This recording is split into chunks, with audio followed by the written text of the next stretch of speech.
Hey guys, for this week's episode, I'm super excited because I get the chance to sit down with someone whom I've long admired, Mr. Skipper Kelp. He'll be part of the broadcast team, amazingly, for Netflix's Riyadh season coverage of one of the biggest fights of the last decade. You've guessed it, Mr. Canelo Alvarez versus Terence Bud Crawford. He's going to be bringing with him his expertise, his insight, his breakdowns, and his first-hand knowledge to what will be a showdown none of us are going to want to miss, and I can't wait. Skipper is an outstanding boxing technician. He really is. That's why I love him so much. A former pro boxer known as Saigon for his lethal left hook and his relentless style. He was a former national Golden Gloves champion, and he grew up and boxed alongside legends like Roy Jones Jr., one of my favorite fighters of all time, and Riddick Bowe. And he worked with some of the OGs of the UFC, B.J.Penn, Rampage Jackson, Chuck Liddell, Teeto Ortiz, and Randy Couture. We unpack his journey as an entrepreneur setting up Nevada's first MMA gym, where he continues to influence the combat sports world through Fight Capital Gym in Vegas. It was an absolute pleasure. I hope you guys enjoyed the chat as much as I did. Trust me, you're going to want to hear this one. Cheers. Skipper, how are you? I'm beautiful, Paul. It's a pleasure to be here. Man, you know what? I feel like I've known you all my life. It's crazy. I just spoke to you for 10 minutes. I feel the same. You know, I can't wait. Listen, I'm going to smoke a cigar. It's too early in the morning. It's 9 a.m. there. It's midnight here. But my promise is next time I'm in Vegas, I'm going to hit you up and we'll go for a steak and we'll finish with one of these bad boys. Done. Now I'm going to unpack your journey. But for my audience members that may not know you, can you be kind enough just to give an introduction as to who you are and your backstory before we turn back the pages of time? All right, let's go. My name is Skipper Kelp. I am a former professional boxer. I came up in the 90s. I was 1988. That was my Olympic year, 1988. I fought in the Olympic trials. I lost in the semifinals and ended up moving to Las Vegas, turned pro, and had an 8-year pro career. Seen the world, made a mark in the game. I never won a world title, but I got I got close to it. You tasted it. And I ended up retiring so young. That's probably the reason why I never achieved that goal. I retired at the age of 27, so I didn't even reach my prime yet. But with the foundation that boxing laid for me was the springboard for the rest of my life. I own the first mixed martial arts gym in the state of Nevada. It's called the Fight Capital Gym, and I've just been entrenched in the whole fight community. I started the UNLV boxing team in 1998. Feels like 2 lifetimes ago. You know, and I got into teaching the game. I've been involved in boxing on every aspect. I was a fighter, I was a trainer, I was a manager. I even tried promoting it, which was a nightmare, but I was happy to get my feet wet in all aspects of it. So yeah, I'm a boxing head. I was a martial artist when I was a kid. You know, I was an Asian kid, and back in the 70s, I looked like Bruce Lee. I thought I was Bruce Lee, so I might as well learn martial arts. And my dad, whenever we went anywhere, because my father was in the military. My mother's Vietnamese. My father was a military army soldier.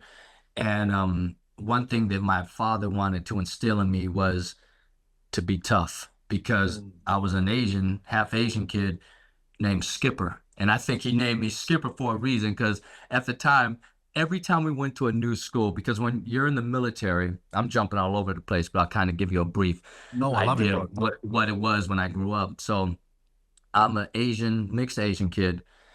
My hair, I had the typical bowl haircut, but it was kind of cool because Bruce Lee had the typical bowl haircut, and Bruce Lee was everything. Everything. So my dad, whenever we would go from one base to the other, it'd always be like a 2 to 3 year run. I would have to switch schools midway through. So I'm a young kid with a bowl haircut, Asian kid, and I'm small, and I have to go from one school to another school mid-year. And I don't know if you remember what it was being a kid getting into new groups. Yeah. So the teacher, so my dad said, I'm gonna make you tough. So he got me into martial arts. And whenever we relocated, the first thing we do, before we even got hooked up in the school system, he'd find a martial arts studio for me. So I did martial arts, and I excelled in that. I even taught martial arts on a military base in Mannheim, Germany. And I was 11 years old, 12 years old, and I was teaching grown men, GIs.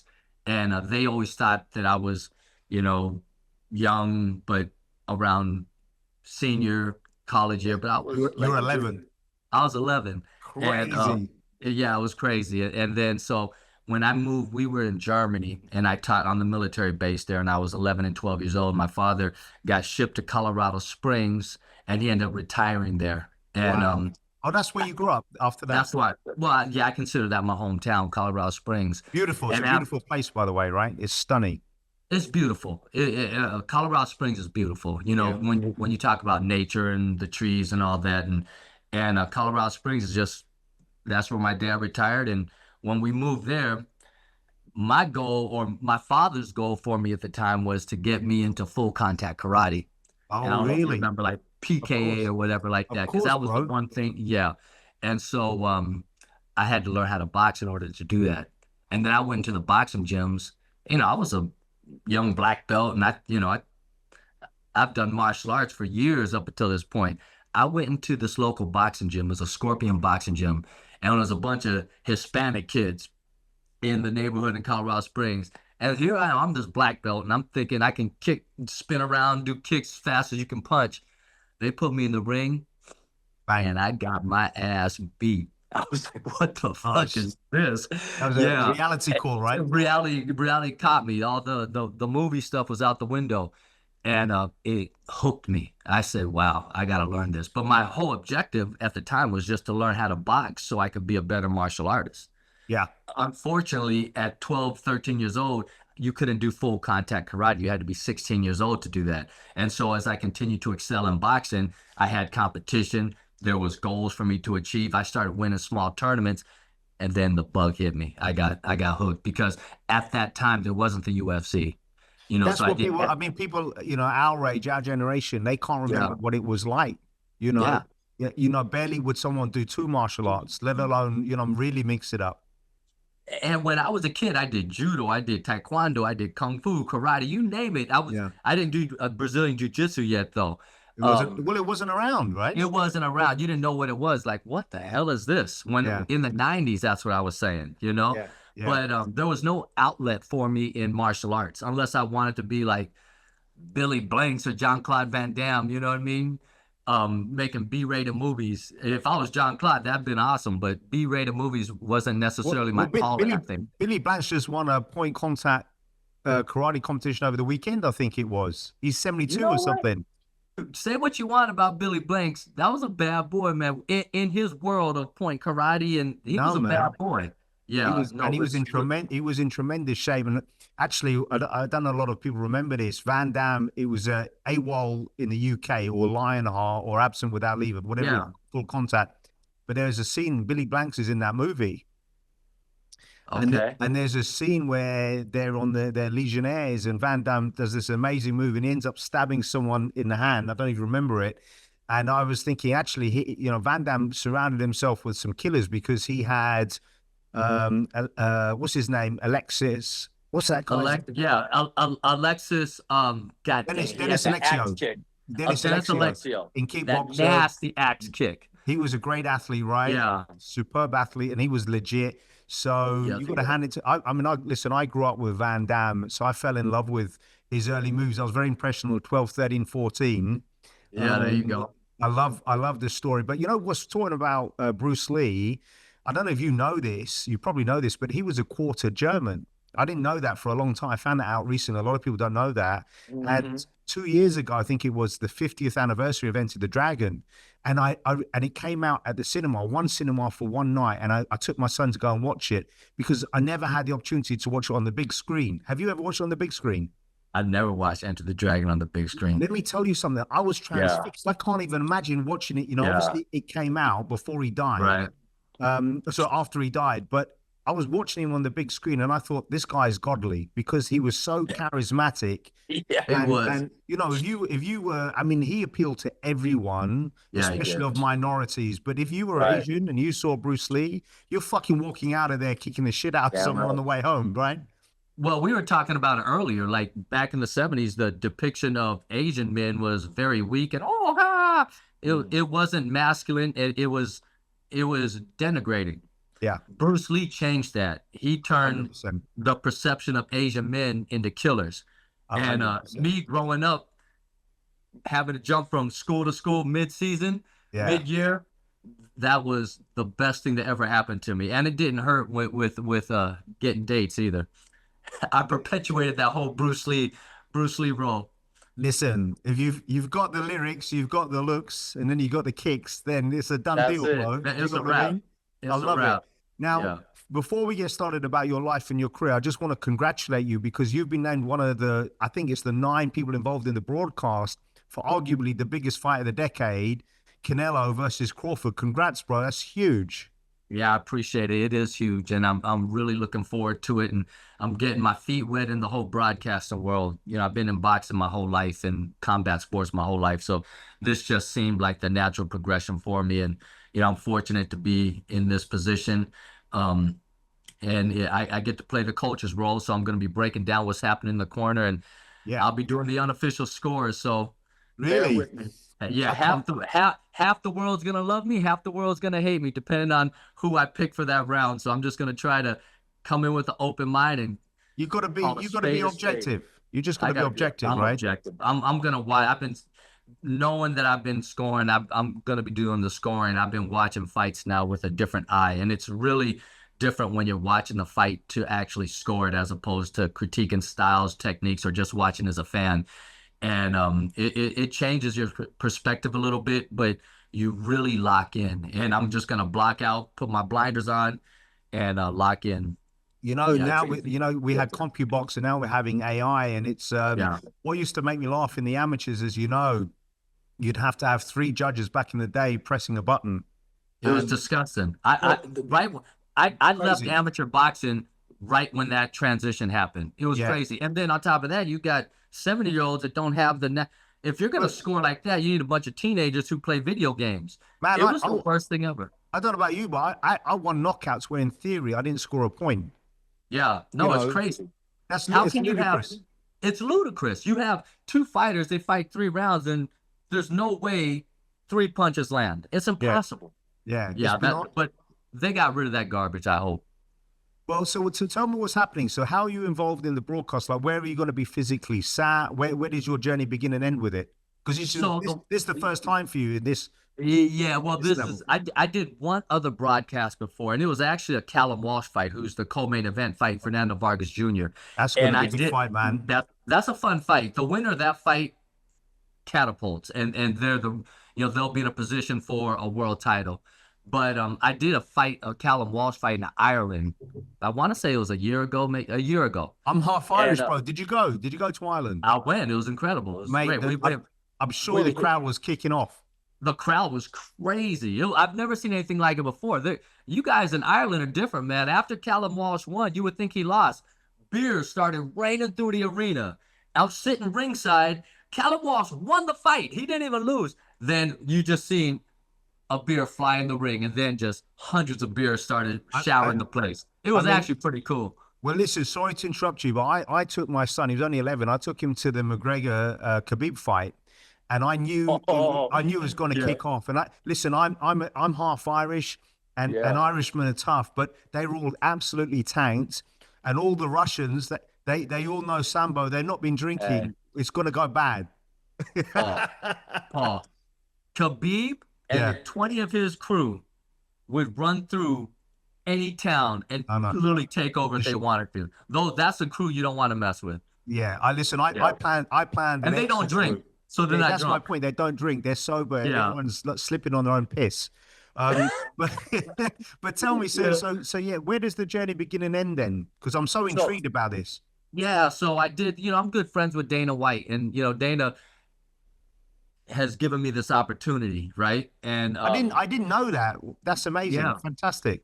Yeah, we'll dial back how you know him. We'll get back there later. We'll get into that. So he asked me. He said, "Hey, Skip, do you want to broadcast, do some commentary for the Callum Walsh?" I was like, "I've never done that before, but yeah, I'll give it a shot." I just said, yeah. It sounded interesting to me. So, and the role they put me in on that, just to get my feet wet. Because there's levels to this thing, right? You have to get the reps in. You have to understand how to do it. So they put me in a role. It's very similar to the role that I'm going to be playing on Saturday. And it's basically like a coach's role where I break down what I see in the corner, what's happening in the corner, to translate that to the common person, right? Like, I love it. Eddie Reynoso doesn't like the way Canelo is following Crawford. He wants him to cut the ring off. So I'll chime in and translate that. And if there's something that I see during the fight that hasn't been said by Andre Ward, Max Kellerman, or John Anik, I'll chime in and give my 2 cents. And how many seconds have you? Is this in between the round? Have you got like 5 seconds? Yeah, so I gotta be concise, brother. I gotta get my thoughts together, put it on the mic, and chime in and chime out. So that's what I did in Ireland, and it went pretty well. And that's what I'll be doing here. On top of that, I'll also be taking official scores. So as I've been studying and practicing this, that's not as easy as you think, right? No, far from it. So here I am, and I've been practicing for a while now. I'm watching fights, and I'm scoring the fights as I'm watching them. Now I'm not watching as a fan. I'm not watching as a trainer. I'm watching as a judge. So I'm seeing what's going on, critiquing. Okay, right now this guy's up. I'm really chronicling this in my head as the fight's going on. And then I catch myself, okay, what the fuck am I going to say to justify this? So I got to justify my scores, right? Yeah. And then they'll be 2 minutes into the fight, and I'm like, who's winning? I forgot to take the score because I'm critiquing what I'm going to say and how I'm going to break it down. I finally started figuring that out, how to lock in. But it's challenging. It's not easy. So it just takes repetitions. Listen, it was so interesting because I was telling you off camera that I recently did a podcast with Jim Lampley, and if you remember, you grew up with HBO boxing even more than I did, but they were probably the first broadcast that didn't go to air like commercials during the 1 minute in between. And I asked him, how did you allow the moment to speak for itself? Because one of the most, my abiding memory was when Tyson lost against Douglas.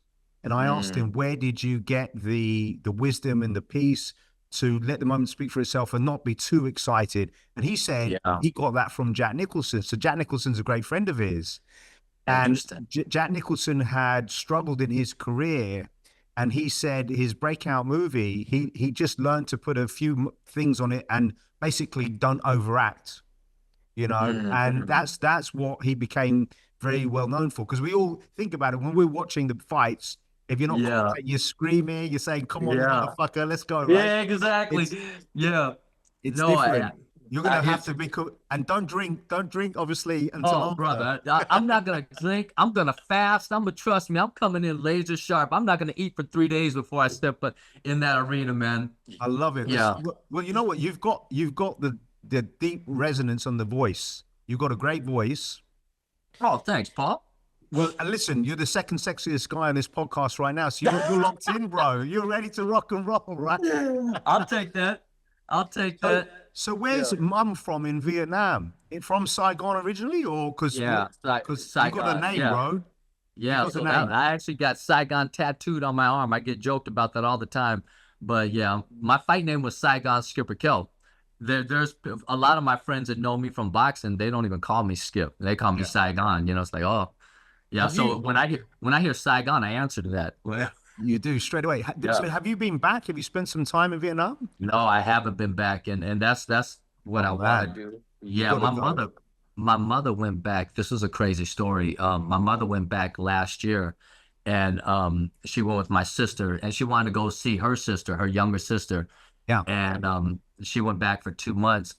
The day my mother got back from Vietnam, her sister, my auntie, passed away. Literally, it was crazy. But I was so happy my mother got a chance to see her. Amazing. But it was amazing. And with the advent of Facebooks for the last 10, 15 years or so, I've connected with my relatives from back then, and I'm absolutely going to go back. Yeah. It's crazy because I was going through a period of a bit of depression a couple of years ago, and I was meant to go to Mongolia, and then I couldn't get a visa in time. It was just after COVID. So I ended up on less than maybe 4 hours of research going to Vietnam. Really? And I flew into Hanoi, and I was meant to rent a motorbike and do the north of Hao Gang. So like a whole loop. And then there was a typhoon. So it's on the border of China. So I thought I'm screwed. So I thought I'll do a motorbike trick over like 7, 8, 9, 10 days from north to south. And I went to, so what's really weird is when you go into deep Vietnam, there is a strong presence of the communist Russia. You see it's like Rocky IV. You see the flags everywhere. It's like where am I? But the Vietnamese people are so resilient and they're so wonderful. They're so beautiful. It's very different from Thailand. I thought it'd be similar. So that will be a huge trip. I'm sure you'll have a few tears when you go back. Do you know what I mean? Oh, I already know. So I'm looking forward to that. And the catch now is my whole family wants to go, so my wife, my 4 kids, and their significant others. So it will be more than just a hop, skip, and a jump. We'll put some time out there. So I'm looking forward. I love that. Now talk about this. So your dad's moved you to Germany.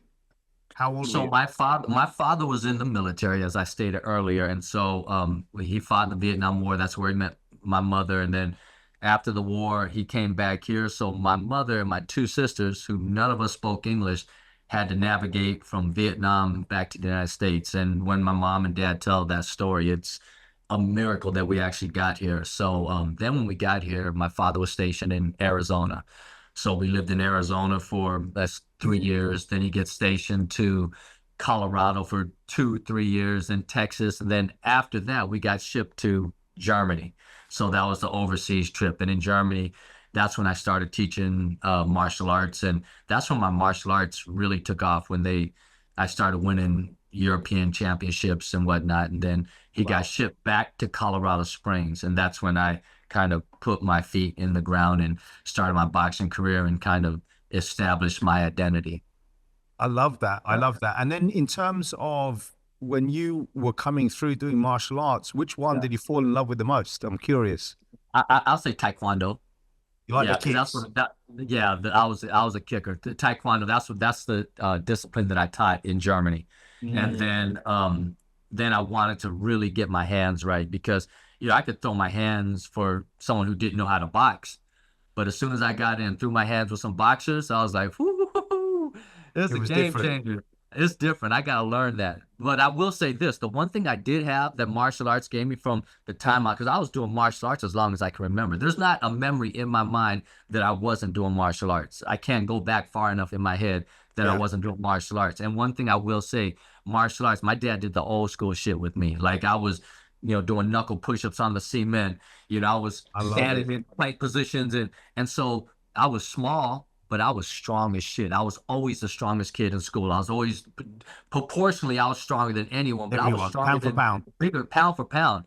And so when I started boxing, one thing I had over these guys that could kill me technically, I was strong as an ox, and I punched hard. And once I learned the technique, how to transfer those punches in efficient manners with clean, sharp punches, that was a game changer. I saw a clip of you on the old punching bag, and tell them who you beat on the former middleweight and light heavyweight champion of the UFC. You smacked it harder than he did, right? And it was Alex Pareira, and to his credit, well, the way that video was sliced up, Alex Pareira punched, and the kid I Show Speed, huge influencer, they punched. And to give Alex credit, he didn't wind up or nothing. I don't even think he thought it was a competition. But he scored. And then the kid I Show Speed, who's a fucking incredible athlete. He's a great athlete. If that kid started boxing and committed to boxing, any sport, he'd be legit. So we're at this Fanatics. It's the Fan Fanatics in New York. It's Mike Rubin's thing, and it's crazy. We went there. I went there with Dana, and Mike Rubin invited Dana. We had no idea what this thing was about. You go in there, you need police to surround you. Well, Dana needed police around him because they allow the fans to be fanatics, and they go at you. If you don't have the police around you, you get mobbed. So we're at this Fanatics Fest in New York, and I Show Speed and Aiden Ross are in the ring playing around, and I Show Speed's like, hey, let's play fight.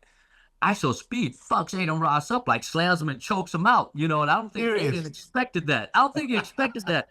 But I Show Speed knows, he didn't even know his own abilities. I'm sure he does, but he just overzealous, right? He's very an energetic young man. Yeah. And so he goes to this punching contest, this punching bag, and Alex had just hit it. Now I show speed hit it, and then after he does that, you know how he is. He's very flamboyant. And then all of a sudden, because I'm sitting in the back, I'm playing my position. I'm just happy to be there. All of a sudden, I hear, "Where's Skip? Get Skip. Where's Skip?" That's Dana yelling for him. And I'm he knew what you were gonna do. Yeah, so they called me up, they pushed me up, and then that's when that incident happened. And you know, it was pretty funny. It was pretty cool. Well, listen, one of the reasons why I fell in love watching you was you just had a nasty left hook, and in particular to the body, right? To the liver shot. Was that your favorite shot? That was my favorite shot. The left hook anywhere. The left hook to your ankle. I don't care. The left hook that was my move. So when I started boxing, like I said, you know, I had the attributes. I was fast and I hit hard and I was strong just internally in my body. But the gym that I went to in Colorado Springs when I started boxing, the coach was named Paul. My coach, Paul Salisbury. He wasn't a boxing guy. He was an Olympic powerlifter. So that would, yeah. So from a technical standpoint, my learnings in boxing was very rudimentary, very fundamental, but basic, right? I didn't. Yeah. Paul, and God rest his soul, he was an incredible guy, and he was able to, with his limited boxing knowledge, groom national champions out of that small gym in Colorado Springs. But we never really got the technical aspect of boxing. So my boxing, I was able to get through with speed, power, and some tenacity. But from a technical standpoint, and I didn't really realize this until I took a step back out of my career and started teaching. I was like, I wish someone would have taught me this early on, because defense wasn't a thing for me. Yeah, my defense was my offense. My defense was my left hook. My offense was my left hook. You know, so I want to unpack that, because the interesting thing is, if you knew what you knew back then, what you know now, and you were coached correctly, you could have gone all the way. There's no game changer, no doubt, game changer. You know what I mean? You know, but and you look back on that and you're like, oh man. Yeah. And so what that does for me now, it allows me to translate that to these young fighters. I'm like, hey, don't worry about trying to knock people out. Don't worry. Get in the gym, work on that defense. So I really have this astute ability to convey what these young fighters really need, because I missed out on it. And you do it. I mean, your tutorials, they're very concise, they're punchy, because you know, like when I did martial arts, I realized I was probably the only kid that I ever saw taking notes. So like in between, when you were taking a rest, everyone was messing around, talking, and I was taking down notes. And the one thing I always felt, you know, in traditional martial arts, it was like you always told you've got to be conventional. And I always felt if you're conventional, someone's going to see it coming. You know, it's the guys that are unconventional that are the most dangerous. You can't read them. Talk to me about the golden gloves and the silver gloves, and just explain for the audience that may not know the difference. Because when I grew up hearing about the golden gloves, you know, from the UK, it was, wow, this mystical, magical competition where the baddest motherfuckers in America were going to war. But just explain to us the difference and how you came into it. So it's funny, like when you talk about amateur boxing, people don't know USA national champion, golden gloves is everything. And golden gloves. So when amateur boxing has changed significantly since the 80s when I was in amateur boxing. But in the 80s when I was boxing amateur, you had the golden gloves, the silver gloves, and the national USA championships. At that time, it was called the ABFs. And the golden gloves was a national tournament. So you win the golden gloves, you're ranked number 1 or 2 in the country. So the silver gloves is the same version of the golden gloves, but for juniors, 15 and under. Okay. So back then, when you're 15, you're a junior. Once you turn 16, you fight grown-ass men. You fight everyone. Now they change it. They put a 16, 17 category in there, something like that, to give that little buffer. So because you're not developed yet, right? You're not developed yet. Mike Tyson, you're not there yet. Hey, bro, once we turned 16 back in the day, that's all we knew. You're in with the big boys. Grown-ass men, you're with the big boys. So that's how it was back then. So the National Silver Gloves was my first national tournament that I went to. And I was 15 years old, and I ended up winning. I went 2 years. The first year I went, I was 14. And when I went 14, I made it to the semifinals, and I fought this guy And he was a grown-ass man. He was 15, grown-ass man, but he was 15. He had a beard, and I was like, what the fuck am I fighting? And so he demolished me. And so I was fueled to come back the following year. But now the following year, I was 15. So I was the big guy then. So I ended up winning the national silver gloves when I was 15. And then when I turned 16, I entered the ocean with the Sharks. And I won the national golden gloves in 1987. And then I won the national golden gloves in 1988. But that is amazing, by the way, but didn't you also win boxer of the tournament for one of them? Yeah, so in 1988, I won the outstanding boxer of the tournament, national golden glove. And that was, Roy Jones is in that division. And to me, even to this day, he's the greatest of all times in his era. Even when we're he's untouchable. Yeah. Untouchable. I remember when he was in the Matrix movie, and I just thought that was so apt because in his day, you couldn't touch him, You couldn't touch him. Well, even the amateurs, like for me and a lot of guys that I hung around, the amateurs, we're all young, up and coming fighters, and we're all, we're like, I'm the man, I'm the shit. That's the mentality you have to have. But you look at Roy, and you're like, he's a little different.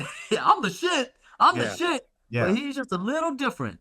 Actually, I wanted to ask you about this because if memory serves correctly, he lost to Gerald McClellan as an amateur. Gerald McClellan, who is a bad boy too. But that's why I wanted to ask you because, I'm a student of the game like yourself. And, I grew up, I'm a massive fan of Nigel Benn. He's one of my favorite fighters of all time. And that fight, Emanuel Steward wasn't in his corner. And I saw an interview with Emanuel Steward many years later. And he said if he was in his corner, he wouldn't have got hurt like that. And I wanted to talk a little bit about that because a lot of people don't understand, there are more serious injuries in boxing than MMA.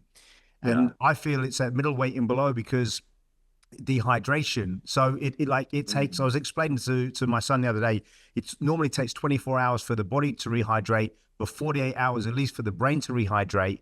And that's why, I don't know if they called this on the Canelo Crawford fight, the weigh-ins are there the day before, the day of. Has it been announced yet? Yeah, I'm pretty sure it's the day before. That's how most weigh-ins are now. Back in the day when I was fighting, we had to wake up early, go check the scale. It's different. Now you can be 20 pounds heavier when you step into the ring. So all that has changed. Well, I saw those pictures of Crawford that he's released, and he's put on a lot of muscle, and he still looks in the best shape I've ever seen him in. Ridiculous. He's done it right. He's got with SNAC, SNAC, and that organization knows how to take every possible nutritional advantage, every recovery advantage that's legal, right? Yep. They know how to do it, and it shows. You're not getting like that. You're not putting on that much weight if you don't do it scientifically properly. And I don't know if weight's going to be that much of an issue for this fight. As I look at Crawford, it's such a fascinating game of chess. Now, talk to me. I'm just curious. So you get into the Olympic trials, right? You lose in the semis, right? So I won. Yep. So the national golden gloves in 1988 was the qualifier for the Olympic box office for Seoul. For Seoul. So if you win the national golden gloves, you're one of the 8 participants. You qualify for the box office. So I win my first fight in the Olympic box office. In the second fight, I fight Todd Foster, and Todd Foster was probably the front runner, the favorite of that tournament, and it was a close fight. I didn't leave that fight thinking I got robbed. It's like, I should have done more, But I also had the thought that maybe I was going to get called as an alternate to box off with Todd. They didn't call me as the alternate. I was young. They figured I could make it in the 92 Olympics because I was only 16 years old, I think. Was that the plan, Skip? It was to go to 92 to Simona. Yeah, I think that was, but I never really thought that far down the line. But after 88, I was so dejected. After losing the 88 box office, it took me 6 months to just be like, all right, what am I going to do? And I started boxing amateur. But at that time, I was young, so 92 was my class. All my friends that stuck around turned pro after the 92 Olympics. I ended up turning pro a year after that because I went to a top. I started having boxing promoters court me and reach out to me. Lou Duva came to me. Emanuel Steward through Michael Moore came to me, and then Bob Bear from Top Rank came to me. I ended up signing with Top Rank, so I bypassed the '92 Olympic year. And that was the genesis to you moving to Vegas. That was a genesis of me moving to Vegas. Yeah, Top Rank was a Vegas company, and actually prior to me turning pro, Top Rank had this amateur program. They picked 3 fighters, and they basically were going to sponsor us through the amateurs, and then with the understanding that once we turned pro, we'd sign with Top Rank. And so I went out to Las Vegas as an amateur still, the last few fights of my amateur career, and I ended up just turning pro because, you know, they made it alluring for me, and I ended up doing it. And the beauty about that, Top Rank laid it out perfectly for me.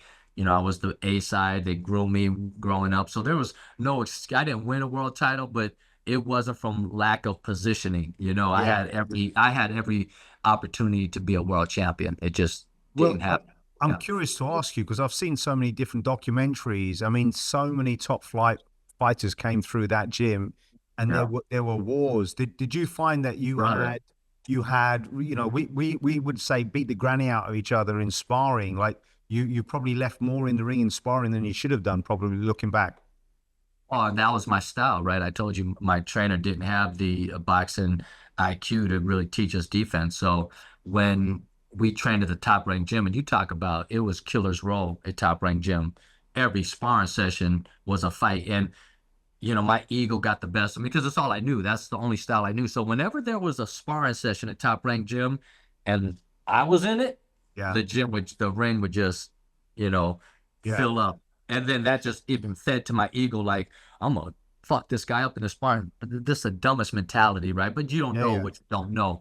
And so every sparring session I had, it was put your chin strap on, we're going to war. And it was fun at the time, and dang, Skipper's a killer, but it slowly breaks away at you. And not only that, you're not learning shit, right? I'm in the ring, but all you do when you go hard like that, all you do is you reaffirm what you already know. Yeah, it's hard to try new stuff when you're fighting for your life. And so, a lot of life was left in the sparring sessions for me. When you look back at your professional career, I mean, because you retired early at 27, right? I did, yeah. Tell the audience, I know what happened, but tell the audience what happened, because you got a health scare. And not just that, I want to talk about how you were a dad, so the realities were a lot more harsh and real. Yeah, it's pretty crazy. When I turned pro early, I had this mentality in me and my circle of other fighter friends too. And I think a lot of fighters, you have to have this mentality almost to excel. But it was, I'll die in the ring. There's nothing going to stop me from winning this fight. That was my mentality. And then I got married and had kids, and they're like, maybe I won't die, but I'll go far, but I'm not going to die. My kids need me, you know? And so after my last fight, I was dehydrated. They took me to the hospital, and I was fine. I felt I was fine. And just to check me, and then I had a concussion, basically. So after that fight, we're talking about 2 weeks after, I was at dinner with my family. Maybe this was about a month after. I can't remember the exact timeline, but I'm having dinner with my wife and my 4 kids. You had 4 kids at that stage? Yeah, 4 kids. So you guys went early and hard, man. Wow.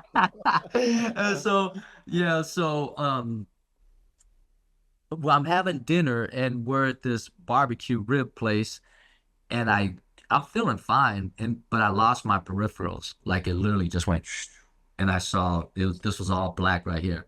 Scary. And it was scary. I was looking at because this never happened to me before. You know, you spar, you get headaches, and it's whatever. That's part of the game. And I just told my wife, I was like, baby, I can't see my hands. And it's like, and it lasted about 30 minutes. And after, it was crazy. I was like, what the fuck is going on? And then, because I never really experienced anything like that before. You know, when you go to camp for the first time, you spar, you get a little headache, but after that, you're good. Yeah. It's like your body's conditioned after that. And then after that, I still trained, but I went to neurologists and I got MRIs, and every time I went and got a test, they would tell me, yeah, Skip, everything is fine, but that doesn't mean if you get hit one more time, it won't be. And I was like, so I was battling that. And there were some promoters coming out and say, Skip, we got this plan. You get this fight, that fight, this fight, we'll get you a title fight and get you back in. I was like, okay, you forget about what transpired when I lost my vision, because you see that goal that you want to attain. And then I'd start training, because I had these opportunities lined up for me.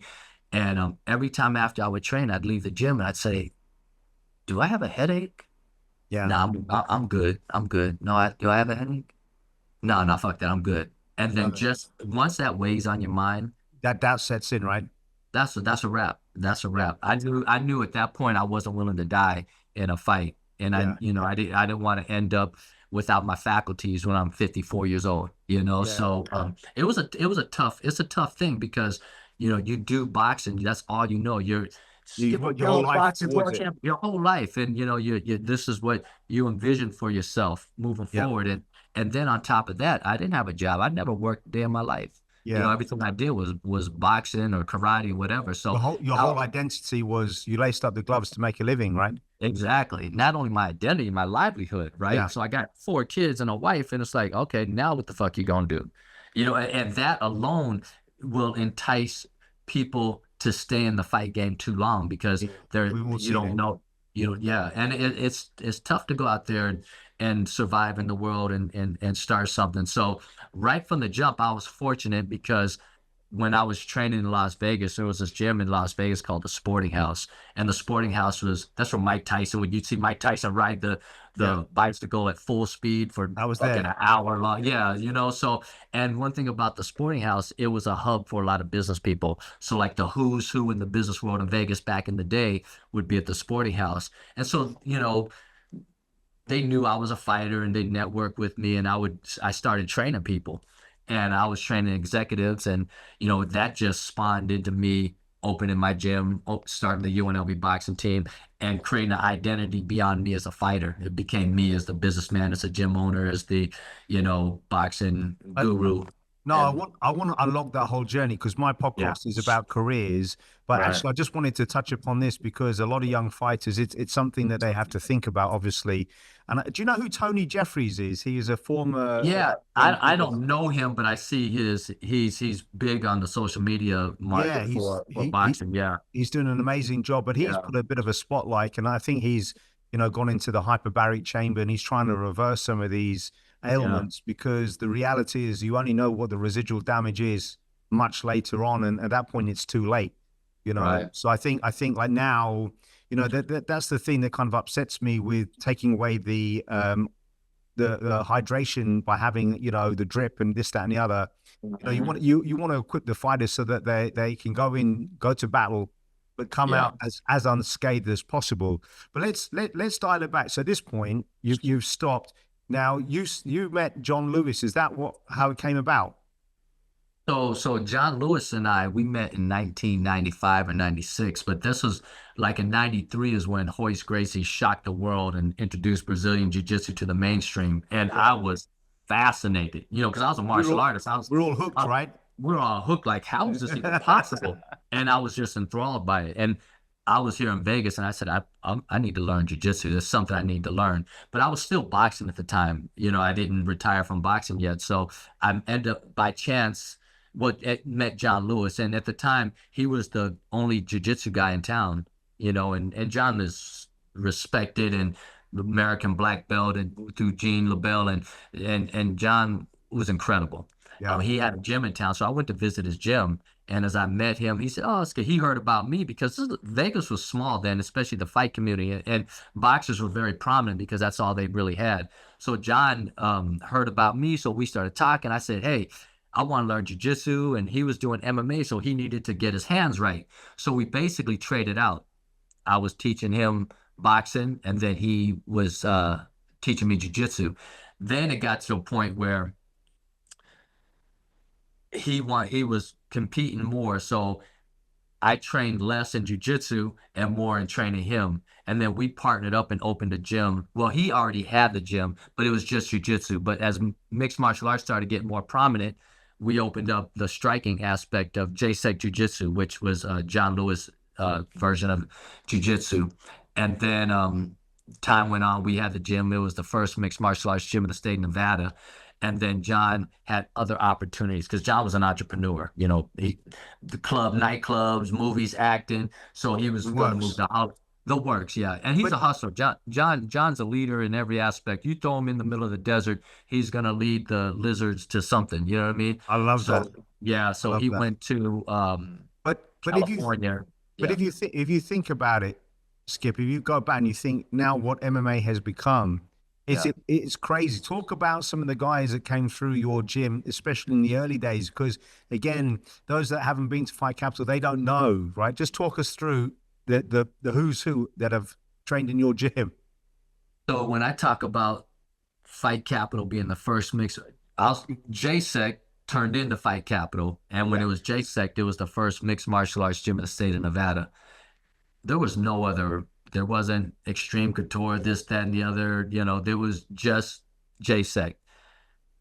Every top fighter, at the time, they weren't top fighters, they weren't legends, but there would be a session on the mats where B.J.Penn, Randy Couture, Teeto Ortiz, Chuck Liddell, Rampage Jackson, Kevin Mount. This is one session on the mat. They're all training. And at the end of the training session, it's just like, all right, everyone, pick up your shit. Have a great day. They weren't legends then. It was the purest form of mixed martial arts back in the day. You got these incredible athletes all training. There's no pretension, no superstars, nothing. And then Dana White and the Fertittas purchased the UFC, and then boom, the rest is history. Yeah. Now, how did you meet Dana and the Fertittas? Was it through the jiu-jitsu or through boxing or both? It was kind of both. It's funny you said both, because Dana was a huge boxing guy, and that's how he got his foot into the mixed martial arts world and the combat sport. And it's full circle. Credit to him. It's full circle for him, right? Full circle. Boxing, baby. Yeah. Oh, full circle back to boxing. So when Dana was in Boston, he wanted to get into boxing. He wanted to be a boxer. So he runs into the Peter Welch, incredible individual. Look up his story one day. It's worth digging into. But Peter Welch he was a real legend in Boston, right? He is, and is a legend for sure. And just as stand-up an individual as you'll ever meet. And you talk about a guy who lives by principle. To me, it's Peter Welch and Khabib. They're the most guys that live by this principle and this set of rules, and they don't deviate from that.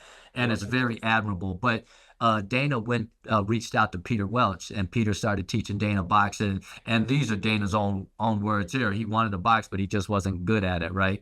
But he wanted to be involved in the fight game one way, shape, or form. He comes to Vegas, revisits his town. He went to school out here, got into a clothing brand, linked up with Floyd Mayweather, started, Floyd was one of the guys wearing his thing. And then Dana was a hustler, started managing fighters. And then he linked up with the Fertittas. Dana opened up multiple gyms in town to do boxing fitness for people. And he was always a fight fan. So I used to fight on ESPN Thursday night fights and Tuesday night fights. By the way, tell everyone about that, because like nowadays we don't have that. And to me, that was the pinnacle of boxing, because you had Tuesday, Thursday, Friday night. Yeah. Right. It was like you just were set. You were set, and you need to have that. Like now, boxing turned into only pay-per-views or whatever. But you groom these fights, up and coming fighters on these shows, and you knew Tuesday night fights on USA Channel, lock in. So whatever you do, you work your plans around that, and that was the platform for building these stars that eventually fought on HBO After Dark, HBO Primetime, whatever. And so if you were a boxing fan, you followed those regimens, and Dana did, and he knew me from that. Yeah. I mean, listen, that's exactly what he's captured with the UFC, because you've got that funnel, you've got these juniors that you're invested with, and you see them, and that's what needs to come back to boxing. That's how you have to build stars. And you don't build stars from out of thin air. You got to develop them. And that's exactly what happened. So when I say it was boxing and jiu-jitsu that brought me to Dana, John Lewis was actually the person that brought Dana White and the Fertitta brothers into the jiu-jitsu world. They ran into each other at the Hard Rock Hotel, and, they wanted to learn jiu-jitsu. And so John started teaching them jiu-jitsu, and they became hooked. Yeah. Dana and the Teeto brothers became hooked. And if you've ever done jiu-jitsu before, for the first time, you realize, holy shit, how can one individual dominate me like that? It's a scary. It's scary. and so when you realize that, you're like, I gotta learn this shit. Yeah. And so they got into jiu-jitsu, got hooked on it, and then the rest is history. Dana started managing Teeto, Ortiz, Chuck Liddell, all these fighters, and then through his managing of these fighters, he's realizing that the UFC's in trouble, and they end up buying the UFC, and then boom, it takes over. So one day, go ahead. No, go on. I was going to say, if you don't mind, I was going to ask you a bit of trivia. Well, you saw Dana throw hands, and you saw Teeto, and was that beef real? And what would have happened if it kicked off in the boxing ring? In MMA, and both guys know this. In the MMA world, Teeto would slam Dana's head on the canvas and boom, boom, boom. But in boxing, Dana would have fucked Teeto up in boxing. Really? Yeah. Hey, and Teeto that's why he didn't sign the contract. That's why he didn't sign the contract. It's a lose-lose. You get your ass beat by your boss, you beat up your boss, but Dana would have put hands on him. And people. And was he training for it, thinking it would happen? Yeah, he was training for it. And I knew he was training hard because I was coaching the UNLV boxing team then. And my heavyweight for UNLV boxing team, who ended up winning the national title, was going to spar Dana. And I would talk to my guy, Henry Namalu, and I would say, are you working with this guy? And he's like, yeah, I'm trying to get at him. And I was like, wow. He's slinging. Yeah, he was slinging. So I was like, respect. And that also let me know that, probably not a good idea for Teeto to take this. No, sorry, there was a time delay. I was going to say the thing that is often overlooked about Dana, I've had the pleasure of meeting him twice. Yeah. And, the first time was in Abu Dhabi for that inaugural event, which was outdoors. And that guy went up, I think, to go to the toilet or to go to the back of the truck. He just couldn't go, but he said hello to everyone. And fast forward, I'll put a picture up of this. I was taking my family. We'd been in the Grand Canyon all day, and the kids wanted some Asian food. So we went to the Bellagio, and there's a Chinese restaurant with a kind of 1920s French Art Deco. You probably know the restaurant, if it's still there. And we went in, and they wouldn't let us in because I wasn't dressed appropriately. And Dana was coming in with Robbie Lawler, and I think he was with his family. And I said, hey, Dana, how you doing? And I've come all the way from Singapore. These guys won't let me in. Have you got any pull? And he got us in, and he took pictures with the family, and he was just so obliging with his time. He's a sweetheart. I've hung out with him for over 20 years, almost every day when we're in town. I've never, ever seen him turn a fan down. I've never done it. I've never seen it. I roll with him. We go to casinos. He's the most generous individual. With his time, right? 100%. With his time, with his money, too. He's blessing people. When he goes out, he feels like he doesn't want to waste anyone's time. So if you do something for him, he's gonna show his love. I've never seen him turn down a fan. He would have to take a piss, be late for dinner, late for his plane, and there's 20 more fans that need a picture. And he's still going to say hello to everyone. He's still going to say hello to them. There's this thing, and we talk about this all the time. A lot of people, it's probably not a good idea to meet your idols because you might find out they're not who you thought they were, and you're disappointed. He's different. He's the complete opposite. Yeah. I think the thing that I noticed about him, I mean, you meet people all the time, and I do my job, but I've never met a man with more energy. That's just, I was watching the whole time because I was near the front of the octagon. That guy's fucking on it the whole time. I don't know where he gets that energy from. It amazes me. Yo, bro, he's gifted in that. That's his calling. He found his calling. He grew into that role, and he works out now, and he got with Gary Brecka, and the 10X Health, and that's changed his life as far as, because he was on medications, and like a lot of people are before they do this 10X Health thing. Yeah, he got his life right. He got straightened out. Yeah, it's straightened out, and so now when we have our moments where we fall off the rails a little bit with some whiskey and whatever, but for the most part, it's every day. We're hitting the gym, we're doing cold plunging, we're doing saunas, infrared saunas, and you name it. That's because you can have all you have, but at the end of the day, you're going to spend it all to try to get your health back. So we have an 100%. opportunity to handle that now. He's definitely doing it, and I am as well. So, well, talking about health, one of the fighters that I really admired, which is arguably the greatest comeback story, is Vinny Pazienza. And I know, like if you watched it, if you used to watch him back in the day, did you get to see him fight a little bit?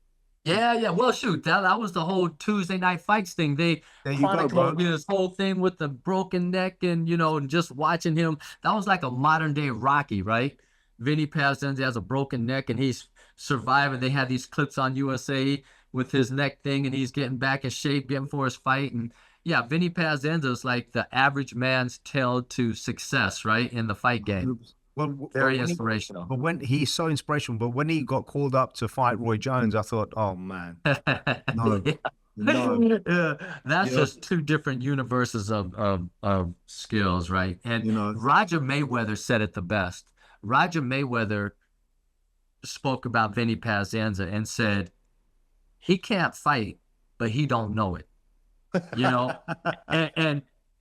And that took him a long way. Vinny Pazienza had a great career. And even when he fought Roy Jones, even when he was getting fucked up by Roy Jones, there was never a point in his mind where he was like, I'm losing this fight. You know what I mean? And that's the kind of guy Vinny is. He just fought the greatest, and that was probably Roy's cleanest fight in history of life. He was on point, man. He was beautiful. Talk to me about reinvention. So becoming a businessman, an entrepreneur, a coach, what was that transition like? Because it was such a change around, but did you make the switch quite easily? Yeah, I think I did. It's crazy because when I was a kid back in Germany, I was teaching Taekwondo. So I always had this calling or ability to translate information from, and techniques to people. Yeah. And it was a smooth transition for me. For a while there, and I'll say this, when I say a while, I mean until I was probably 48. Really? The hunger to fight was still like in the back of my head, like, man. You're 53 now. That's 5 years ago. I'm 54. I'll be, so October's, I'm hitting another lap around the earth here. So you were still sniffing it. You still felt it. But the thing is, you're fighting. It's not going to go anywhere. It's not going to go. But now it's like subdued. It's like the idea of getting punched and going through that whole thing is like crazy to me now. Forget about it. Right? But there was, even in the back of my head, I was like, if an opportunity came around, I will lock up, knowing what I know now, and just commit. Give me some of the like 3 or 4 fundamentals that you would have brought back to your game, because this is my take. Yeah. When I speak to a lot of young boxers, I feel that they're focused on the wrong things. Yeah. Because to be a fighter, a lot of people don't understand it. It's a 24/7. It's a lifestyle. It starts with your psychology right through to your sleep, your nutrition. Yes. But I feel that a lot of guys don't watch other fighters, other coaches, real coaches. Yeah. And break down the techniques and practice. That's my observation anyway. They're out for glory. They're trying to go headhunting. But can you just share with us your wisdom, your knowledge? That was a nice breakdown right there. So what I tell young fighters now, and if I were to rewind the clock, when we train, and when I trained hard. But once I trained, that was it. Now I'm looking for the nightclub, I'm hanging out. I wasn't going home watching film. I wasn't studying. I wasn't a student of the game. I wasn't hitting extra miles on the road, And I tell a lot of young fighters here, I see them, they come to the gym, they train hard, they put in 2 hours, maybe 2.5 hours, whatever, and then they're done until the next day. Then they run, whatever. I say, if you want to be great at this, it needs to consume most of your time. You need to eat right. Like you said, you need to sleep. You need to stay out the streets. Yeah. When you leave the gym, you can only put so many physical miles on your body. So you run hard. You need to rest. You do your strength training. You need to rest. You work hard in the gym. You can't go 100% in the gym every day, but there are so many things that you can do to fill that time educationally. You can walk through your moves slowly, master your techniques, master your defense. That's what I tell these young kids now. Master defense. That should be your Number paramount vision. Yeah, master defense. And that takes time and repetitions. I'm talking about hours of just going through moves and just getting it to where you don't even think about them more. So to come in the gym as a young fighter, put in a hard 2.5 hours, then go home and you think that's good, that's not even a part-time job. You want to be great. Being great requires more than part-time job hours. It requires overtime. You become obsessed. You know, I small things like, I watched some guys. I was watching a guy the other day, and he was getting backed up, and he was going back in a straight line. And I said to him, "Listen, if you got to practice when you're on the wrong side of things. If you walk back on a straight line against someone that's good, you're getting clipped, bro. Getting clipped. You got to work them angles. You got to work footwork. You got to be a master ring general, right? And all that comes because a lot of people think boxing is just, I'm going to hit you and you're going to hit me, or hit and not get hit. No, there's so many other nuances to boxing. The mind game, the feints, the shifting, the position, knowing when to attack, reading the person's movements. There's so many different nuances that you can't gather until you hit certain levels, right? You don't even know what you don't know. But in order to get to that level, it takes time, practice, and focus. And you should study every fight, every different style, because you say what you want to say when you're looking at things and you're learning. It's like going to school and reading a book. It resonates. You get this information, and you got to download as much information as possible, physically and mentally. It's interesting. I often ask people, like, what are you reading? What are you watching? And I've got, like, behind me, I've probably got like 10 books that I got on boxing when I was 11, 12, 13, 14. And, I'd read everything and I'd study different things. I remember once, because I didn't understand it at the time, I saw Chris Eubank on the mitts, and he wasn't wearing gloves. He was wearing hand wraps, and he was delivering an uppercut like this. He was like, and then I was thinking about it. I was just thinking, because if you're coming in, you're in the clinch, you haven't got time to turn your hand. He practiced fucking everything. Yeah. Right. Yeah. Even though that's officially illegal, it's not a real punch, but he was practicing it because one day he might have to use it. Yeah. And that's the whole thing. Like, don't leave any rock unturned. You know what I mean? You know it, brother. What advice would you give for young entrepreneurs that were looking to go into a business or set up a gym today? Because you were very young, actually, when you did. I was 27 when I set up my own company, and I just heard a lot of naysayers, and I just didn't listen to them. But based on your own personal experience, and you've been surrounded by killers, not just in the ring, but in terms of business. What takeaways can you share with us? I say put your blinders on. Once you decide to do it, plan though. Don't just, once you decide to do it, lay out a path, plan. Don't just try to wing it, because people think, especially in my industry, the gym business, I just want to open up a gym and do this as my passion. So I love to, it's a little different when you got to pay them bills, so plan it out a little bit. But once this is what you decide to do, then go after it and gather as much information as possible. What I did in Vegas, and this was probably my saving grace and one of my better attributes, is I networked and I built relationships. I'm a relationship guy. If we connect and we have the same type of, we don't have to agree on everything, politics, whatever, all that bullshit, whatever. But if we have the same general principles, right, and we connect, our relationship's probably going to last for a really long time. And I'm that type of person where if I link up with like-minded people and, we have certain things that bring us together, I foster relationships because they're important to me. And those relationships always come full circle. I can help a person, they can help me, and that's how you grow and you build. And I think that's, especially in Las Vegas, this is the kind of town that's like that. And if you can harness relationships, I think that's one of your greatest attributes there. So your network is your net worth, as they say. Your network is your net worth. That's right. No, but you got to harness it. You can't be a piece of shit, and your word has to be your bond, and you have to live by what you say too. So 100%. There's a lot of responsibility that comes along with that, And as you roll with people in time, you're gonna find out who they are and what they're about. Because anyone can put their best face on for a couple years. Yeah. But in time, we're talking 100. a 10, 20-year span. You know, and 100%. that's right. And you want to be, I know me personally, I want to be that guy that I present. You know, so if I 100%. present this to you at the end of the day, when I go home and turn the lights off, I want to still be that guy that I present. So Yeah. I think that's one of the important, one of the things that I would tell any young person trying to get a foot ahead in life is be that guy, man. You know, as I got older, I mean, I've always had this, but now more so than ever, because as we get older, you realize how precious your time is. But I've got Right. a no dickhead policy.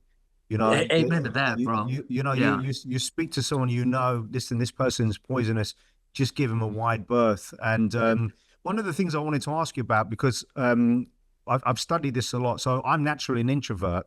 And the definition I would use is, even if you enjoy spending time with people, it naturally drains your resources. And other people are extroverts. So I say, even if you're an introvert, it shouldn't stop you from engaging. You've just got to manage your energy. No different from if you're in a boxing ring. But can you speak on that? Because people might not think in your business you're having, you know, it's a mom and pop gym. It's not just for professional fighters. So you're dealing with people full circle, right? Absolutely. And I'm an extrovert. I would say I lean more toward an extrovert than an introvert, but you're absolutely right. So when we had the first mixed martial arts gym in Nevada, we were broke. Well, the gym was broke, right? We had other outlets of making money, but the gym was broke because it was like all these fighters that we talk about training the gym. But one thing about fighters training the gym, fighters don't pay. Yeah. You know, so for a while, yeah, come to my gym. Yeah, it's cool. I got such and such, I'll train in my gym. And then when the rent comes, when the bills come, the power bill, this, that, and the other, it's like, you're fucked. Yeah, you're fucked. You know, so I went from the toughest gym to your mom, dad, junior, sister. They're going to pay memberships. Yeah. Right? So you have to now appease the common person, right? Yeah. It has to be cleaner. It has to be more welcoming. And just so many, we still have fighters that train, and there's block times for fighters to train, because even the mom, dad, junior, they like to know that, oh, such and such trains here, this, that, and the other. Yeah. But I have to appease to the everyday person. And in order to do that, you have to change your thought process. When you come to the gym now, it's not like the old Rocky Balboa when Rocky went to Philadelphia. Everyone's giving him the eye of the tiger. I don't want that. When you walk into my gym, you are getting greeted with a smile and a handshake and total respect. And I want you to feel comfortable. I want you to walk in this gym and feel like this community is a community that I want to be a part of. And if there are tough people here, I tell all my trainers, you know, engage with this person, because when you walk into a fight gym, it's intimidating. You know, we take it for granted because that's all we've known our whole life. So we don't realize, oh man, but we're talking, you could be a grown ass man that's lifts weights, 220 pounds, whatever. There's still a level of intimidation when they come in those gyms. So what I like to do, and all my staff, hey, you welcome them with open arms, and you let them know that, hey, we're all the same. We're all achieving certain goals. And that's my philosophy here. You walk in this gym and it's like home. Family. It's home. It's home. It's home. I want you to feel comfortable, and no one's getting abused and thrown to the wolves. Yeah. You know what I mean? And that's how the gyms were back in the day when we were coming up, right? Like 100%. You come to the gym, you got to pay by put it on the line, and they're going to initiate you, and you got to fight your way through that. But that's not the business that I'm in. If you want to be a fighter, that's there. But if you come to my gym, you're welcomed with open arms. And if you put in the work, you're going to succeed. I love that. Yeah, and that's the cornerstone of your business, right?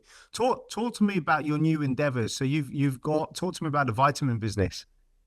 So I literally just started. I got two partners, and we just started a vitamin company. I just got my first batch of product in, and it's called Max. Man. Thank you. I appreciate it. It's called Max Amino, MAXX Amino.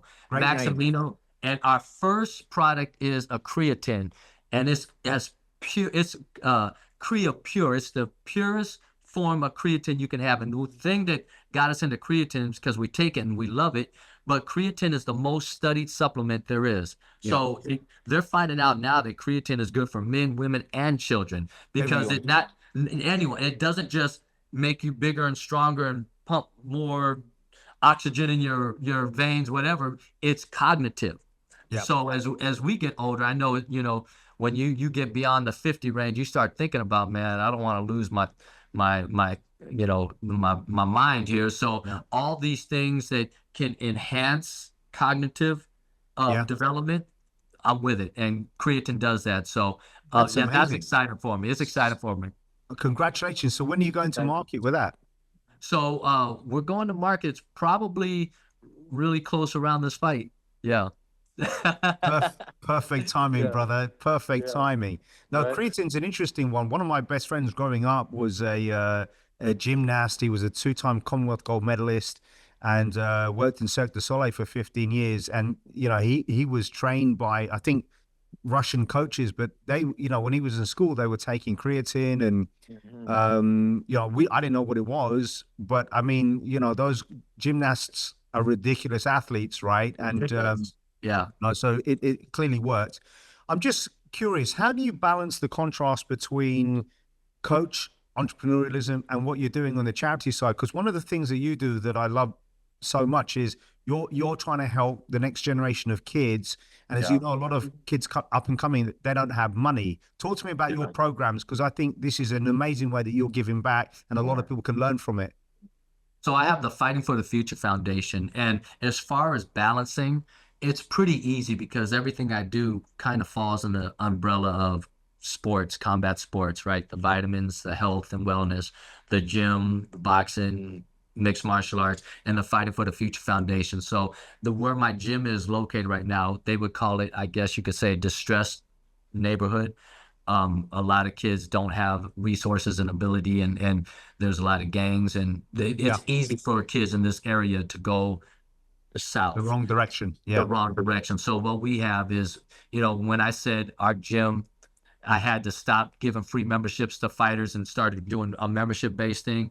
That holds true. However, if there is a kid and they can't afford it, a mother brings her kids in and it's obvious that they can't afford it, or they explain that they can't come because of the price, the membership, our motto is no kid will not be a member because of money. So we bring the kids in, and if they're in that program, if they're on the scholarship program, there's one requirement for that. You have to spend 2 days a week with our counselor. She's a lady, she's a psychiatrist and health with youth development. And so they have, and she also tutors, right? So if they want to train for free, in which we encourage, we're happy, they have to participate in this twice a week.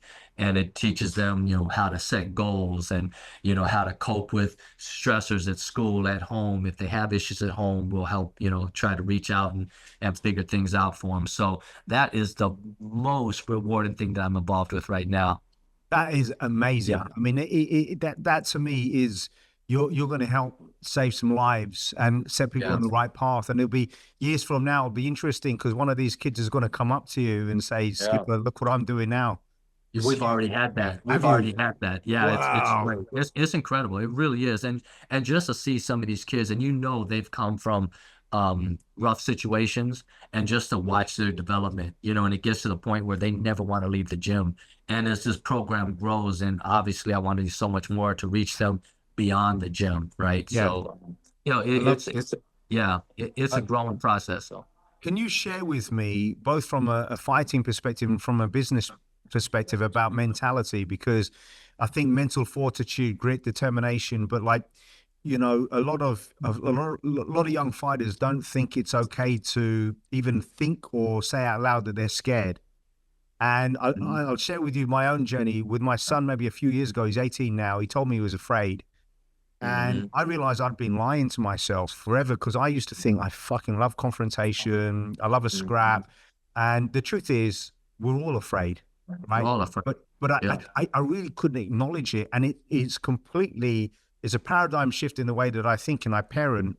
And, some of the young guys that he's fought with, or other guys that I've seen, win, lose, or draw, a lot of them don't have dads or role models in their life. I'll try and drop them, and I'll go and say hi to them and say, look, you did a great job, man. You just take it on the chin, you move forward. But talk a little bit about that, please.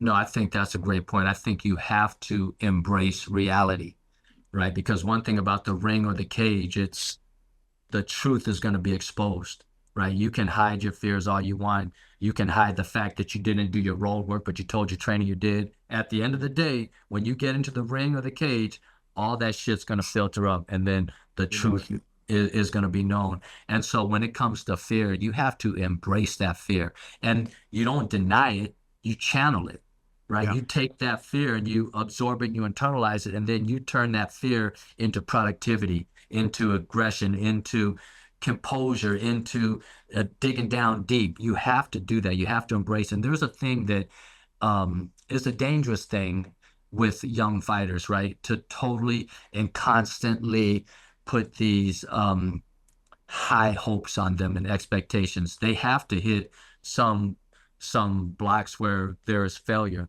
because when you're afraid to fail, it holds you back from excelling. You have to give them this liberation. Like, I can go out here, fall flat on my face, but if I get up and rebound and learn and do better from that, that's how you get these fighters. Because you instill this thing in fighters like, oh, he's so great, he did so good. Now there's this fear of disappointment where you hold back because you're afraid to fail. You can't have that. You have to be willing to go out there and try everything. Failure is only part of the process. It's not the end result. And if you can instill that into these young kids, it's liberating, because fear of failure paralyzes people, you know, and if they embrace that and channel that, they can open up and be so much more. I love that. And talk to me a little bit about in business, because I've faced this, having been an entrepreneur myself for 20 years. When you're about to spend a little bit more money and you're looking at your P&L at the end of the month thinking, fuck, you know, this has been a bad month, a bad quarter, you know, how do you deal with that? You know, what's your advice for up and coming entrepreneurs? You got to be willing to take it on the chin, bite down, and move forward. And don't let nothing stop you. And you just have to be resourceful. You have to find options. And there's so many times where we hit the wall like, dang, what are we going to do? Yeah. You got to do something. But when you own the business, there's no safety net. You have to find a way. And when you're forced against the wall like that, where you have to find a way, you'll be amazed at how resilient you can be, and how if you flow and think in this positive mindset, right? And I'll go real quick. I'll go to that cold plunge every morning. And when you wake up and you think, damn, I got to do this, I got to do that, I need to do this, you almost get overwhelmed.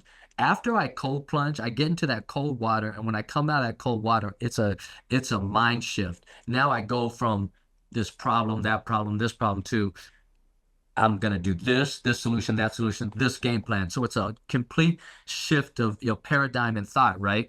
And that's what you got to do. You have to put your mind in a state of problem solving, not problem recognizing. You recognize a problem. Once you do that, or not problem recognizing, but problem dwelling. You can't dwell on the problem. You have to identify the problem, come up with a plan, and then execute that plan. And that plan doesn't work. Okay, regroup.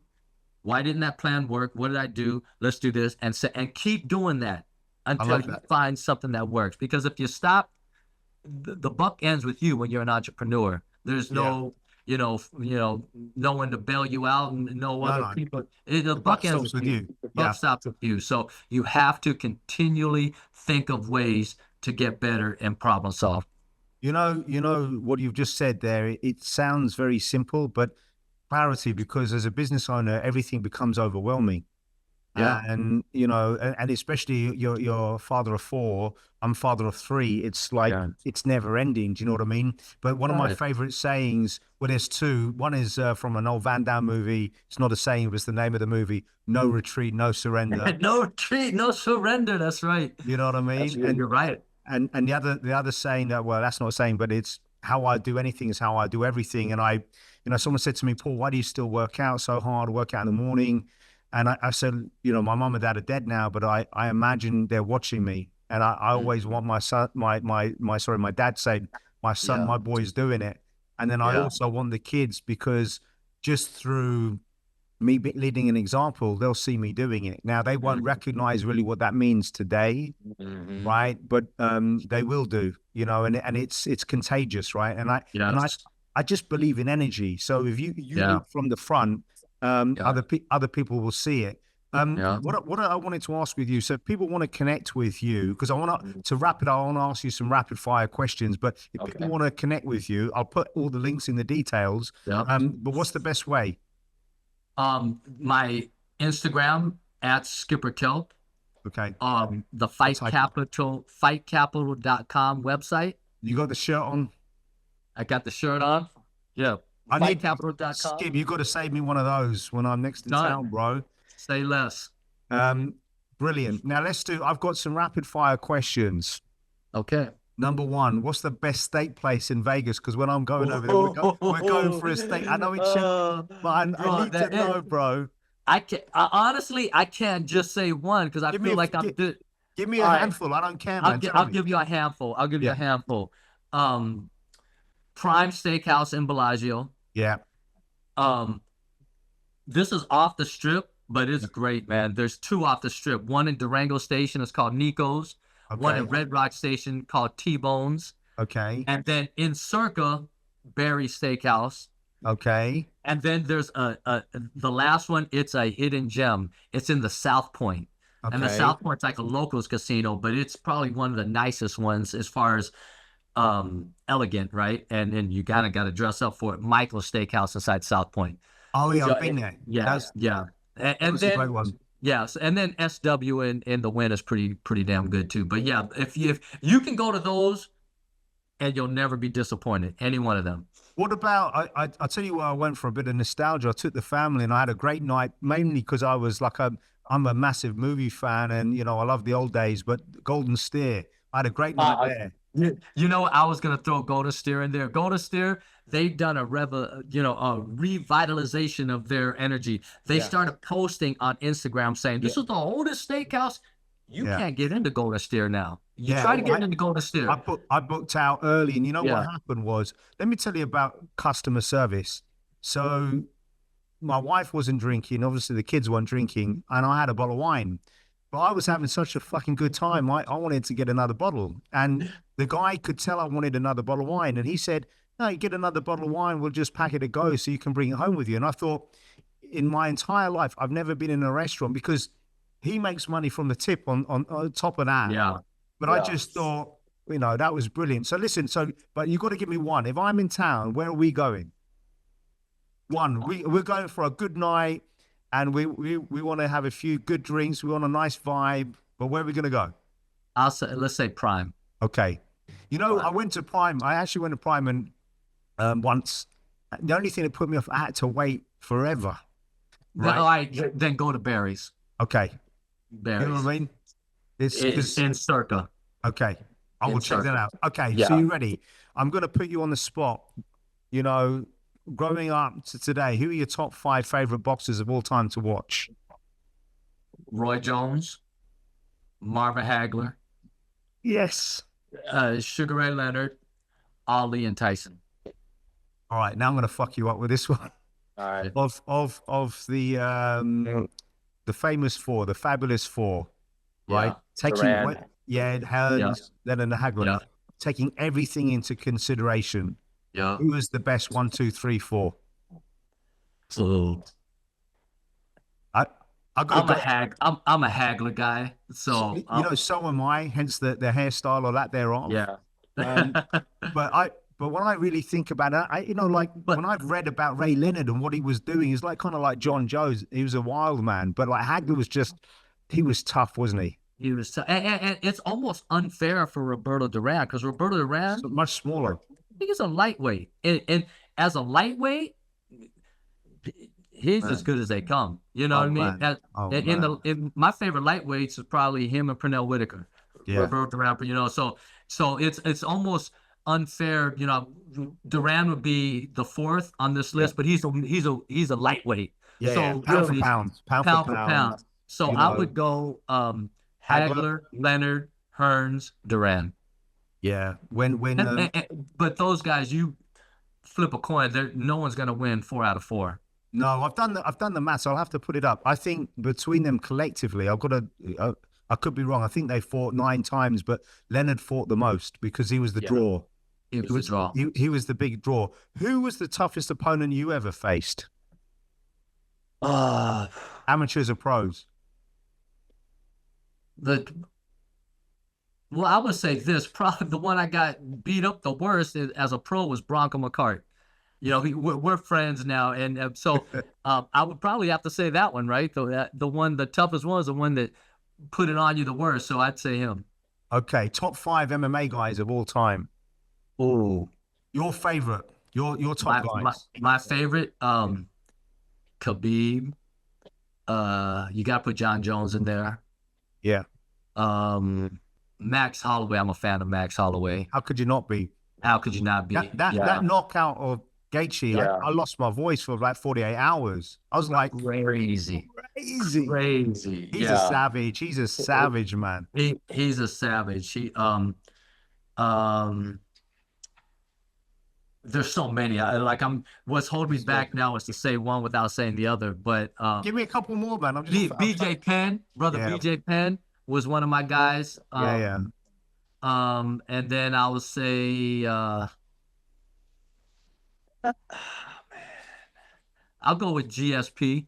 That's kind of a generic pick, but GSP was a bad boy for sure. You got to rate the guy. Yeah. Who do you think had the hardest punch in boxing? I mean, pound for pound. Would you, because you've got so many greats, but I'm just curious. I'll go with some of the guys in my era.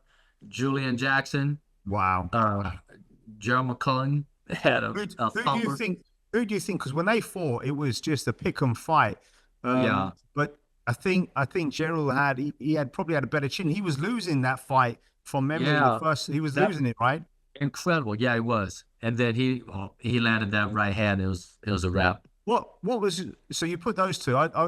What do you think happened in the Nigel Benn fight? Do you think he, because he stepped up in weight, and you see, Nigel Benn, unfortunately, they don't really talk about that. He's not revered for that fight because of the tragedy.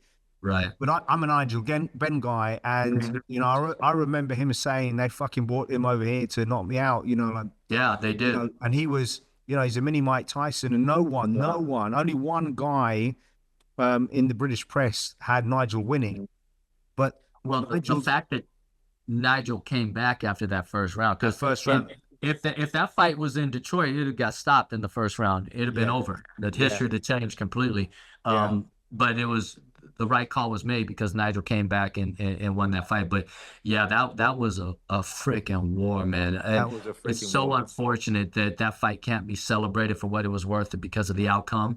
It's so tragic. But that was two dogs. Right, so because Nigel Benn was a dog. Yeah, I mean, he's just. I mean, I always loved his personality, and it's a shame. But like Chris Eubank was never loved in the same way until unfortunately he lost against Carl Thompson because of his style. But I'll give you a famous quote. They were asking him about a fight, and they said, "We heard that Prince Nazim kind of, you copied him," and he started laughing. He goes, "If you go back to this fight, I'll put a clip up of it.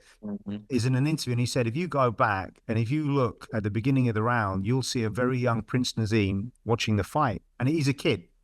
So and if you watch after I knock this guy out, and he goes, by the way, it lasted all of 12 seconds, including the count." And then he said, including the count, he goes, "It was my pleasure. You're welcome." I just thought it was such a funny quote. Yeah, that's pretty cool. Okay, so talk a little bit about best jab. I'm just curious. Who are you going to go with the best jab? Larry Holmes. Yeah. Take away popularity if all the heavyweights. I got a power puncher for you. I didn't mention his name. He was a world champion, but wasn't crossover in everyone's, but I fought him in the amateurs. This motherfucker could crack. Teron Millette from St. Louis. I got to give him his credit. That was a hard puncher. Yeah, Teron Millette. And you woke up the next day feeling it. I didn't wake up, but I woke up in the ring. I was still fighting. I made it to the final bell, but every punch he threw was like boom. God dang. You felt every it. Punch. I felt it. Yeah. Yeah, some guys just have something in their fists. It was crazy. But you didn't exactly have a soft punch yourself, right? Right. You could crack, brother. In terms of, I'll share with you my take on the heavyweights. I think it's an unpopular opinion, but I think the best heavyweight of all time is Lennox Lewis. I think if all the heavyweights fought 3 times each, I think he'd come out on top. What do you reckon? You know what? I'm pretty aligned with you right there. It's when he was fighting, you know, I was an American guy, like he's beating, you know, so I never really gave Lennox his credit until you look back on things, and the way you put it, if they fight or lined him up, he's right up there for sure. Yeah, he's right up there for sure. He's a very special. And the sad thing is, he was never really loved in the UK for a long time because, you know, he had a mixed accent because of the Canadian background. And Frank Bruno was the darling of the UK, right? But listen, I just always admired him, and I thought he was legit. Who would you say was the best guy that you ever fought? Not the toughest, the best. Man, that's a tough one.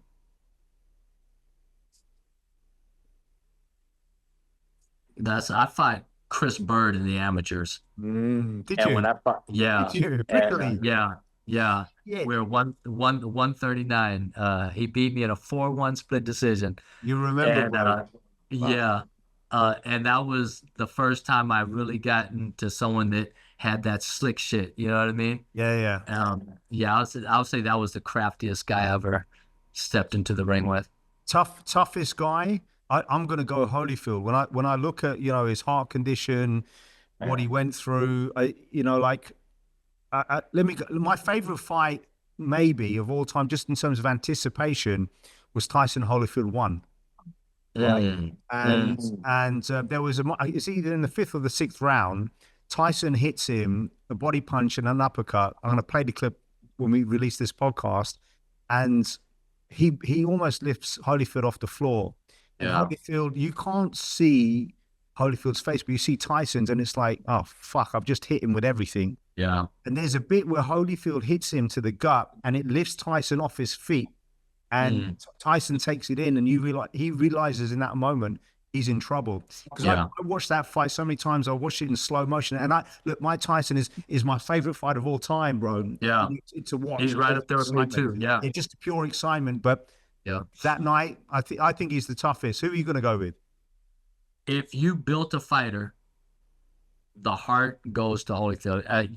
There's none. Like Evander Holyfield is the heart of the perfect fighter that you built. Yeah. Determination, heart, incredible. Best chin? Canelo Alvarez is right up there. Triple G is right up there. Fuck yeah.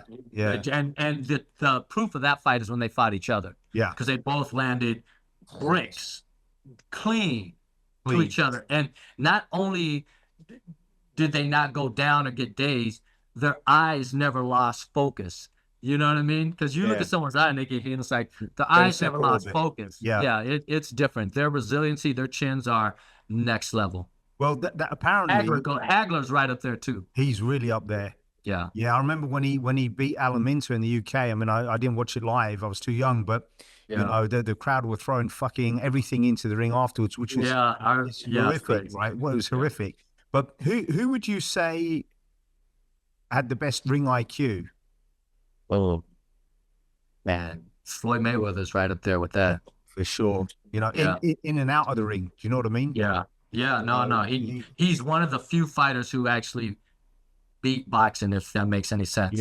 Yeah, he did. Well, he's done it again. He's fighting Tyson. I mean, hey, he's beating boxing again and again and again. That guy just knows how to make money. He knows how to win. Greatest personality other than Ali. I'll say Ali. Yeah. What a man. Yeah, fuck. You know, it's Ali and then everyone else. You can't really. I mean, in his heyday, not that he was a boxer, but Conor McGregor and the lines that he had. Well, you know, Conor's not a boxer, but the two special personalities are Ali and Conor. It's not even close. Yeah, it's those two and then everyone else. You know, in his heyday, I went for the inaugural fight in New York. I flew over from Singapore where he beat Eddie Alvarez, and I was just thinking, outside of Mike Tyson walking into the ring, there's got to be nothing like this, because he was at the top of his game. Just the last couple of to wrap up, but if you could fight a dream opponent in and around your weight category, any era, for the world championship, Who you fighting, bro? Mm. I knew that would make you smile. Yeah. Um, the just a dream, but it wouldn't be fun. But because Hagler but was always so iconic to me. Hagler. yeah. Yeah. Just to see him across the ring, right? Just Yeah. to see him across the ring. Yeah. That'd be more like a nightmare, but yeah, Hagler. Yeah, I remember when he came out in against Leonard's, and I've rewatched this fight many times, and I don't know why he wasn't fighting Southpaw early, but it was almost like he needed to fight him inside of a phone booth. That was that was the only way. You can't outbox Leonard. He's just gonna after losing his first fight to Roberto Duran, he knew how to stick a move. Yeah, he did. He just. He needed that fight to put his ego in check. Yeah. Who would win, Mayweather or Leonard in their heyday? Well, this is tough. When I break down, I look at the fights. That's a good one. But technically, no one's cleaner than Floyd. You can go the history books as far as just watching his form, his position, his technique, his execution. No one is cleaner than Floyd. Period. Yeah. I'm going Leonard. Leonard was tenacious, and he let it all on the line. He would put it this way: he would force Floyd to open up a little bit. Yeah, it'd be interesting because if it was a 15-round fight, it would be because the thing about Leonard is he could crack right at the end. We saw that against Tommy Hearns in the first fight. True, but Floyd never got tired either, though. Yeah, that's true. But not everyone can still crack 12th, 13th, 14th, 15th round, right? No, you're right. Especially when you're in a dogfight like against Hearns because he got battered for that whole fight. Yeah. Right. And he the second fight, was a draw, but he lost it. Well, he knew he lost that. He lost that fight. It was fucking obvious. Just the last few ones I'm really curious about. If you can't comment on this, tell me, no problem. But in terms of what's the best boxing gloves to wear on the bag, in sparring, and in a fight, if you had your personal preference, can you say or not? Winning. But I would say I never wore. They didn't have winning gloves back in the day fighting. I like the Reyes gloves. Yeah. Back in the day, but bag gloves, sparring glove, winning. Yeah. Did you wear the traditional old-fashioned mitts that were very thin on the heavy bag, the traditional ones? Sometimes, yeah. Sometimes I like to hit the bag bare knuckles even now. Yeah. Bare knuckles, just switch the ounces on the bags, give me different feel. What's the best heavy bag and that you think's out there for someone to buy to put in their home gym if they can get a professional one? What the hell is the name of the Pro Last? I don't know. It's good, is it? Yeah, they're good. Yeah. It sounds like some sort of Viagra. You hit it long enough, you do last. You know what I mean? And then you've been to a lot of fights live. Last question, a lot of fights live. Which fight had the most adrenaline? Holyfield Tyson won. Yeah. Oh, you were there? I was there. I was at number 2. No, I take that back. Holyfield Tyson 2. Because because Holyfield Tyson 1, you kind of expected Tyson to run through him. Holyfield Tyson 2 to this day, and I've been to Pacquiao, Floyd, I've been to the John Jones. Holyfield Tyson 2, I haven't matched that energy yet. That was, and I remember seeing Tyson's back when he came out. He came out, I think it was the second round. He was coming after, and I thought, fuck, this is on. But Holyfield put it on him, man. Crazy, yeah. But that night was insane. Did it kick off afterwards? Were there fights afterwards? Because the adrenaline, it was like scary. Yeah, I remember going there, and at the MGM, it was like we were herds of cattle, and they're just sipping through, and there was always something happening over there, and everyone was watching. Yeah, a whole bunch of shit went off that night. I had dinner in Nobu. I went for the Mayweather-McGregor fight. I flew in. It was my 40th birthday. And I flew in and I had dinner on my own. I didn't know anyone in Vegas. I had dinner on my own in Nobu. And as I was waiting, Jim Gray was there with his wife. and he was busy, and he was lovely. His wife's lovely. And I asked him firstly, I asked him who's going to win, Mayweather or McGregor, and he said that's a stupid question. Fair enough. And then I asked him about when he interviewed Tyson after the second fight. Was it scary? He said, "I've known Mike since he was a kid." But I remember on camera watching that when he was interviewing Mike Tyson, and I was scared on the other end. Do you know what I mean? Yeah. No, I remember that interview. There was a couple of interviews that Mike had with Jim Gray that it was borderline.